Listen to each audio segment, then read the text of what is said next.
The most popular sport on Boston's Charles River is rowing in one-man sculls.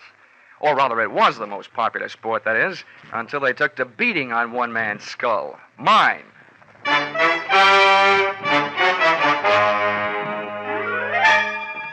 This is another in the adventures of America's fabulous freelance insurance investigator, Johnny Dollar. At insurance investigation, Johnny Dollar is only an expert. At making out his expense account, he's an absolute genius.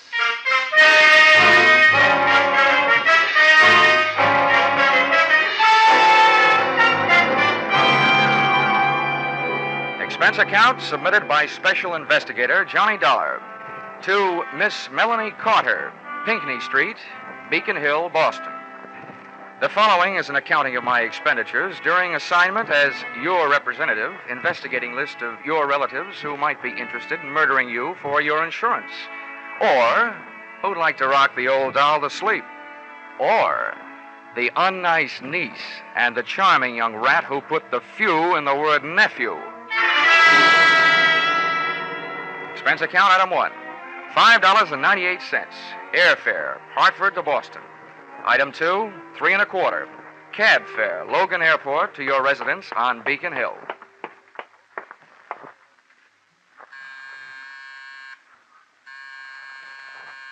Who is it? This is Mr. Dollar, the insurance man from Hartford. Good. Just a minute. Come in. An electric latch unlocked the door of your flat, and I stepped through, straight out of this century into the last. It was another world, the remnants of which you see today in antique shops, including those Chinese wind chimes that tinkled over by the window. And you, its tiny and aged queen, sat across the 19th century room in your modern throne, that chromium and black leather wheelchair. Come in, Mr. Dollar. Oh, What's the matter, ma'am? oh, nothing. You just remind me of someone I once knew, that's all. He was so... Come, sit down over here. Thank you, Miss Carter. I take it you are Miss Carter. Oh, yes, indeed. You probably expected a younger woman. Maybe, but certainly not one any more attractive. Oh. You hold on to that gallantry of yours, young man. It's very difficult to find these days. And a very precious treasure to women. Miss Carter, since you seem to know my name, I guess there's not much use in my telling you that I'm the investigator recommended by your insurance company, Royal Life. Oh, yes, they sent me a telegram saying you would be here. No telephone? No telephone. You see, Mr. Dollar, I was once a very happy young lady. Yesterday was very good to me. Today and tomorrow, who knows? And why take chances? What little life I have left, I want to enjoy. That is why I've sent for you. You mean somebody told you I was an early American insurance investigator? No, my dear. It's just that experience is such a good teacher. Mr. Dollar, many years ago, my husband was murdered for his insurance money by his very own brother. Would you hand me my smelling salts, please? Yes, certainly. Here you are. Well, fate was very quick in passing judgment on the case, because the brother was killed by a runaway horse as he was leaving the scene of his terrible crime. I not only received my half of the insurance money, but also the half that would someday have gone to him. Oh, and now you feel that your life may be in danger for the same reason. Oh, well, whether my life is actually in danger is not the most important thing. It is my mind that is in danger. The beneficiaries to all of my insurance, and as the company may have told you, it is a lot of insurance, are my niece and my nephew, the children of that murderer. You see, I adopted them after their father's death. Oh, bad blood is bad blood, Mr. Dollar. And I want you to make sure that I am not engulfed by it. So, with the 2 names and addresses you gave me, Written in your precise copperplate handwriting, I set out to give the once-over lightly to the two people you were afraid might someday give you a once-over not so lightly. Move number 1. A quick trip up the financial pathways worn bare by credit bureaus, income tax investigators, and other types of snoops. I learned that thanks to your generosity, both your niece and your nephew had just enough to live graciously on, and thanks to your frugality, no more. Move number 2. A quick trip to Cambridge, the address of your nephew, Chalmers Carter, a stylish fire trap near Harvard Square. A maid let me in and summoned her mistress. Her entrance was announced by the jangling of a stack of bracelets and bangles running up her arm. So sorry to keep you waiting, darling. What was it you wanted? How do you do? Mrs. Carter? Oh, yes. Yes, I'm Crystal Carter. Of course. Oh, I say, that's a beautiful suit you're wearing. It's not Boston, I can tell. No, New York. $185. Right off the racks. Mrs. Carter, the maid tells me your husband isn't at home. Oh, I know. He isn't? Well, when do you expect him back? He always calls me before he comes. Why? I want to talk to him. That's why. Business, you know, that old stuff. Oh, business. Who can have any fun business? Hmm? Who are you, anyway? Sit down. I'm a guy who suddenly knows what the old-fashioned Iceman must have felt like. Huh? Oh. Who are you, I ask? Mrs. Carter, I am what is known in the investment business as a finder.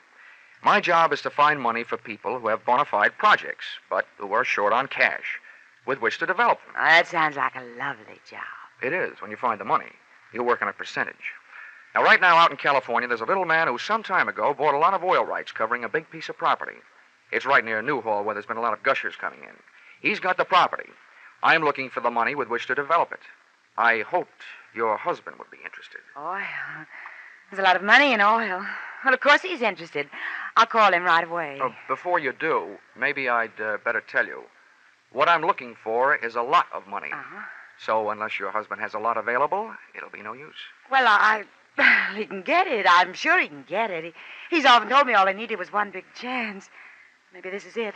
I know where to reach him on the phone. Where can he reach you? The chance to make a lot of quick money melted the love light right out of Crystal Carter's eyes. And if anything, the money look that replaced it was even wilder. She moved fast. By the time I got back to my hotel, there was a message there telling me where I could find her husband, Chalmers. And her directions took me back into a taxi, back across the Charles River, and move number 3 to the Bayshore Trotting Club, a fancy little track where millionaires who like the smell of stables see how fast they can make horses trot. Chalmers Carter was up there among the rest, in spirit if not in prosperity, sitting in the low flat grandstand watching the afternoon workouts, knowingly holding a stopwatch in his hand and keeping one eye on a blaze-faced filly who was kicking up the dust in the racing oval, and one ear on me. And as you may or may not know, Mr. Carter, the best thing about an oil investment, the first 27% of your income from it is tax-free. What? Say that again. That's right. The first 27%, tax-free. Dollar, just how much money do you need? About 120,000 should do it. 120,000, huh? All right, I'll see what I can do about it. What did you say about 120,000, Carter? George... When you get your hands on 120,000, Chalmers, don't forget the 500 you owe me. Move number 4. A quick trip back across the one more river I seem to have to cross, the Charles, to a pompous little apartment on Bay State Road, where I found your niece, Sophia. Very pretty, but very stuffy. Your proposition interests me. However, I would naturally first have to check everything very closely with my business advisors. Oh, naturally. This first visit is only to find out whether you are interested and whether you do have money immediately available. Immediately? Yes. I see. Very well. I think it can be managed. Then, having made those moves, I was in a hurry to move you out of the way, which led me straight back to your flat on Pinckney Street, Beacon Hill.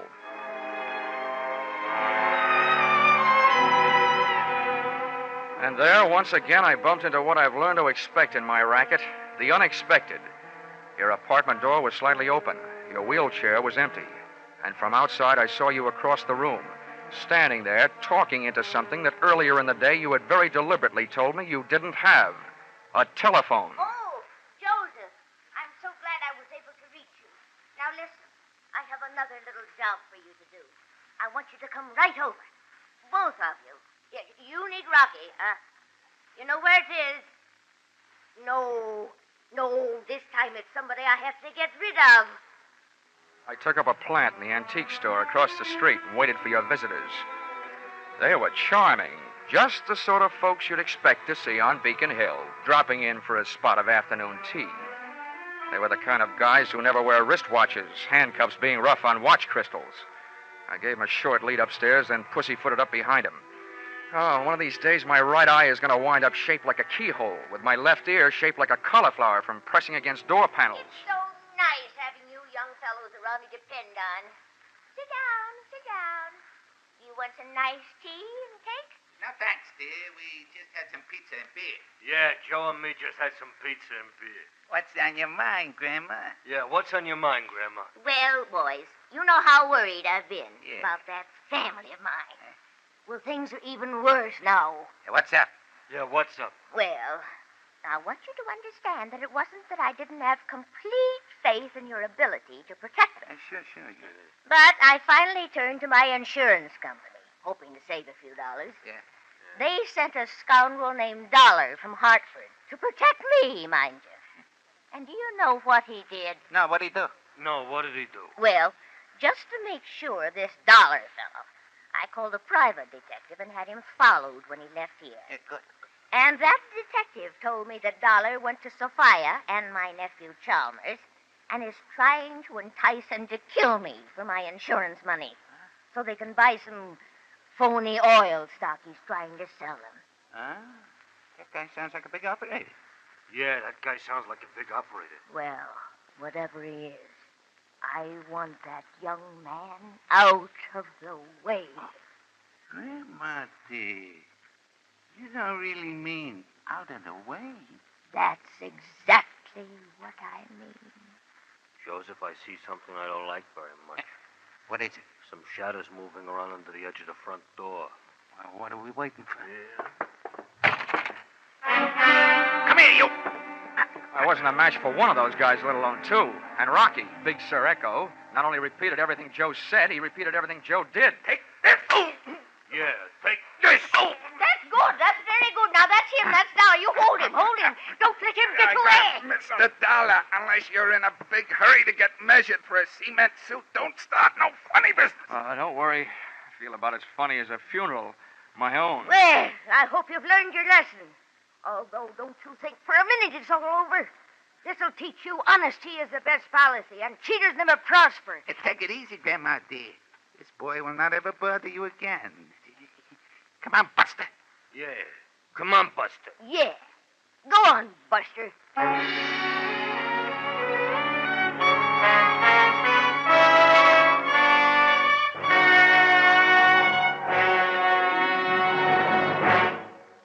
In just a moment, we will return to the second act of Johnny Dollar. But first, this fall, you hear them all on CBS, and you hear from the top mystery writers as well as top stars like Jack Benny, Bing Crosby, and the Lux Radio Theater luminaries. One such master of mystery, Raymond Chandler, and his world-famous private eye, Philip Marlowe, will be heard from later tonight on most of these same CBS stations. Be sure to hear this latest, hard-bitten, wisecracking adventure of Philip Marlowe later tonight, won't you? Tune in this fall for the shows that you love best of all. Listen carefully, here's the address. It's CBS. Now, with our star, Charles Russell, we return to the second act of Yours Truly, Johnny Dollar.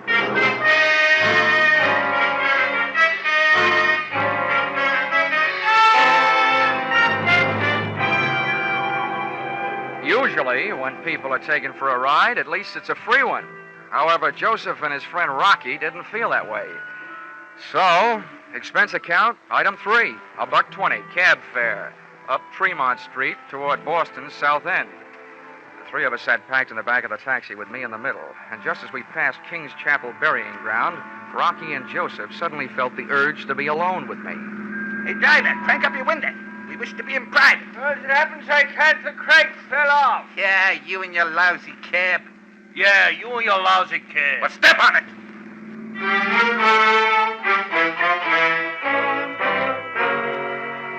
There were also things to step on in Joe's lousy hotel. Up in his room, they gave me the hot seat of honor on the edge of the bed, stood over me, one on each side, and issued me an invitation, but not to dance. We think you are a smart guy, Dollar, and we want a piece of your action. What are you talking about? Yeah, Joe, what are you talking about? Black, you just keep your muscles handy. I do the thinking and the talking. Okay, so go do it. Huh? What? Do it. Yeah. Let's see. Where was we? Oh, yeah. Like I was saying, Dollar, you got a good racket, and we want a piece of your action. Okay, Joe. What do you think my action is? Listen, buddy, I've been around hustlers all my life, so you ain't fooling me. You set up the old lady to get knocked off just like she said. In the meantime, you get all the people who will collect her insurance nice and ready to sell them some no-good oil stock. Your hands are clean, except for a bush league swindle.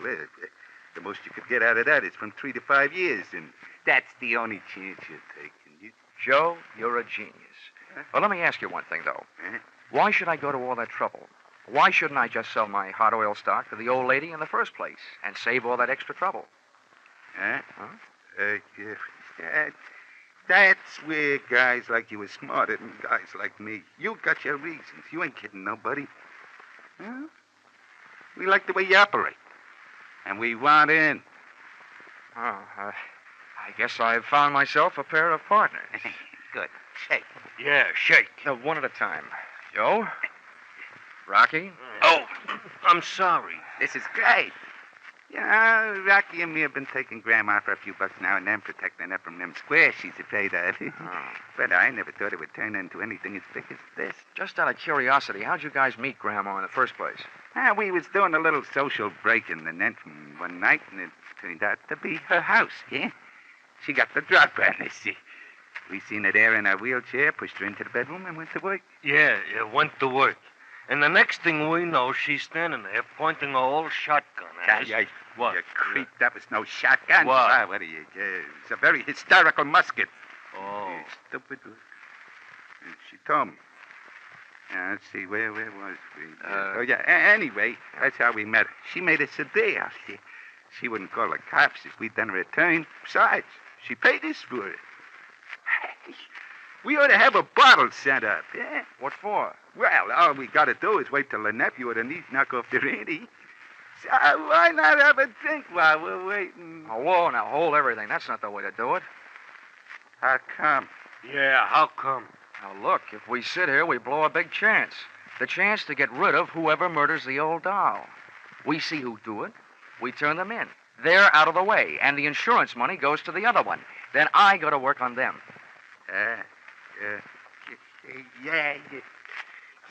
You see what I mean, Rocky? That's why guys like him has got more brains than guys like me. Yeah, more brains than guys like me, too. In spades. Okay, Dollar, what do we do?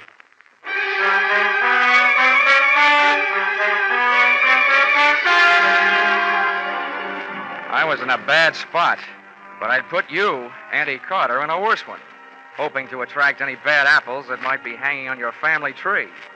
Then all of a sudden you decided I was a worm and eliminated me as your number one protector. Among your spoiled family fruit, there was nephew Chalmers, fishy-eyed and money-hungry, his wife Crystal, who was no killer to look at, but who could be sure of her with a gun in her hand. Then there was Sophia. She was stuffy, but strangely reminded me of a precocious young lady who strangled her mother so that she might wear her evening gown to her high school senior prom. So, when Joseph, expert in giving a fellow's eye a coat of many colors, asked me, what do we do now, I honestly didn't know. The best answer I could come up with was get back to where we could keep an eye on your address on Pinckney Street. But when we got there, Pinckney Street was blocked off by blue uniforms, and reinforcements were still arriving. Hey, what's going on? Yeah, what's going on? Well, you can be sure of one thing. This ain't the policeman's ball. Look, how well are you guys known to the Boston police? Some of their best quiz masters have failed to make us talk. Yeah, they failed to make us talk. Okay, you better let me go ahead. Not too far ahead. Don't worry. Hey, look, Joseph, the cops are coming down out of her house. Oh. What do you mean now? Looks like the job is all done. Yeah, I'd better get up the hill and find out for sure. Don't forget, partner, we're watching. Don't worry. Keep moving, folks, with it. Just keep moving, mister. Hey, officer. What? Officer. Yeah? I'm Dollar of the Boston Globe. Ah. What's going on? Am I going to make the front page? Yeah, you might. Well, what's it all about? Some dame, a friend of the commissioner's, called for protection. Oh, I thought it was a murder. It is. By the time we get here, the dame up there is colder than Sunday morning beans. How do you like that? Hey, Dollar, when you're writing this story, my name is Fred Mosher. Huh? Oh, yeah, Fred Mosher. Yeah, I used to play basketball for the Boys Club of Boston. When you're writing this story, put my name in, will you? The wife will get a kick out of it. Well, I got to get back to headquarters. Headquarters? Hey, officer. Yeah? Fred. Yeah? Come here. Listen, I'll see that you get your name in the paper if you do me a favor. Oh. Act like you're arresting me, will you? A couple of friends of mine are just down the street. I want to pull a gag on them. Sure. With or without handcuffs. Anyway, just grab me by the elbow and throw me in that squad car.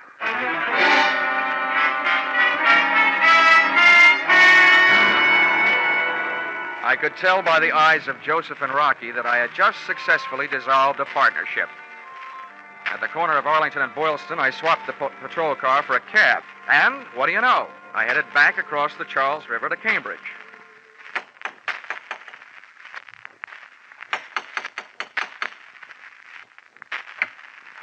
Oh. Hello, darling.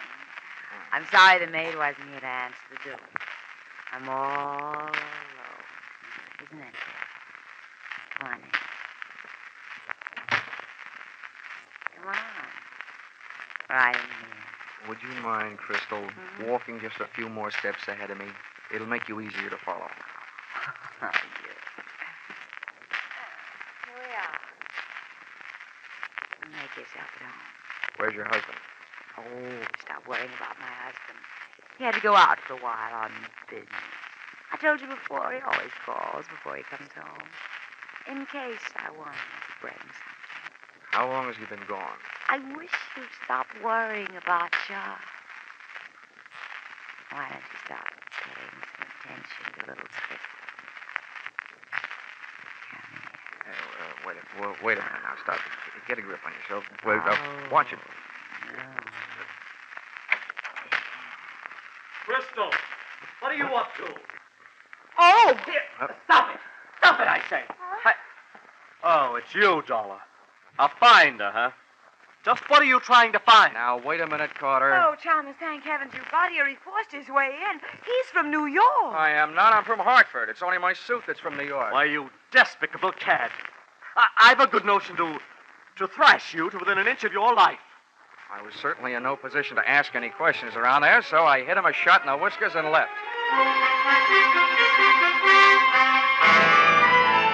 And where do you think I went? Back across the Charles River to Bay State Road and niece Sophia's pompous little apartment. Nobody answered, so I broke rule number 3 in the book of how not to get your head split open when nobody answers the door. Picked the burglar's friend type lock and went in. I thought at first I'd set off a new, polite kind of burglar alarm, but it was only a grandfather clock tolling out 10 p.m. as the moonlight boffed me smack in the kisser. First thing I saw out the window was my friend the Charles River, over which I'd made more crosses than the X-Man in a tic-tac-toe tournament. My tongue was as dry as that was wet. The second thing I saw, thanks to my fountain pen-type flashlight, was an open drawer in a kidney-shaped desk. Sophia Carter was no housekeeper. The white paper lining inside it was dusty, except for the portion that held the vacant outline of a junior miss-sized revolver. Then the lights went on. Well, Mr. Dollar, you'll be the death of me yet. Auntie, what are you doing alive? Oh, you're eyes. You hoped I'd be dead, didn't you? Well, I'm not. I'm not, you see? Yeah, I sure do see. But you'll be dead if I pull this trigger. Honey, when I don't walk in on a man with a gun in his hand, it's a matter of courage. When I don't throw a flying tackle on a girl with a gun in her hand, it's a matter of etiquette. And when I don't get rough with an old lady holding a gun in her hand, it's a matter of knowing that at your age, your reflexes are gone. You can be talk out of things. With me holding your gun hand straight up overhead, I hope nobody's at home upstairs. Give me that. Let me go! Let me go! Don't you kill me. Everybody's trying to kill me. Sophia was when she came to my flat this afternoon. Oh, which must mean that Sophia is the body in your flat tonight. The body I thought was yours. I know she was. She's been threatening to kill me for years. Now, what's that you've got in your other hand? No, you can't. Here, give it to me now. No, you can't. Come on. Read it. No. What I ripped out of her hand was a very old note written on very old paper. Give me that. And reading it, what with the clawing, scratching 82-year-old woman tucked under one arm, it read like a voice from out of the past. That is mine. The voice of that 82-year-old woman's long-dead husband, Caleb Carter. To my beloved niece, Sophia, in these last remaining moments of consciousness, I tell you this. My wife, Melanie, has made repeated attempts upon my life. This time, I'm afraid she has succeeded. Also, crushing the life from your father, my brother, beneath the wheels of her carriage as he rushed to my rescue. Well, I guess this means that Sophia had this letter and has been holding it over your head for years. Yes. She's been blackmailing me. Blackmailing me. Melanie, it was your conscience that first called me into this case to protect you from your relatives. It was your conscience that hired that private detective to protect you from me. And it was your conscience that got you mixed up with Joe and Rocky to protect you from the detective and me. Then again, it was that same old conscience that called in the police to protect you from your gangster friends. Now, there's only one more thing, I hope. What's that? That same conscience will prevent you from making an undignified surrender. My arm. Thank you, young man. Your arm.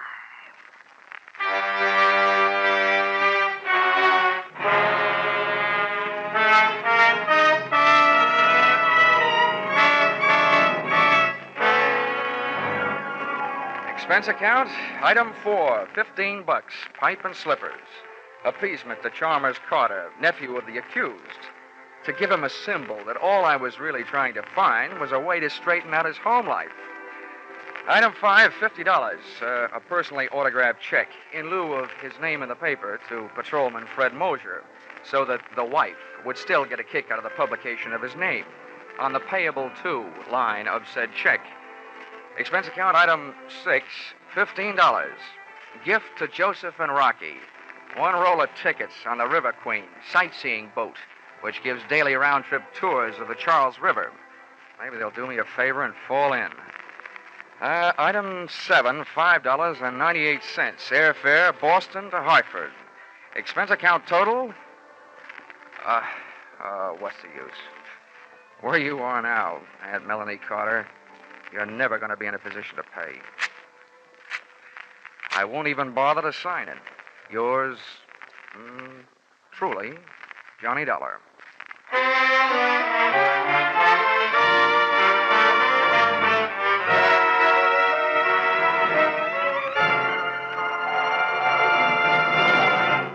Yours truly, Johnny Dollar, is produced and directed by Gordon T. Hughes and stars Charles Russell. Script by Paul Dudley and Gil Dowd. Be sure to be with us at this same time next week when another unusual expense account is handed in by... Yours truly, Johnny Dollar. This is CBS, the Columbia Broadcasting System.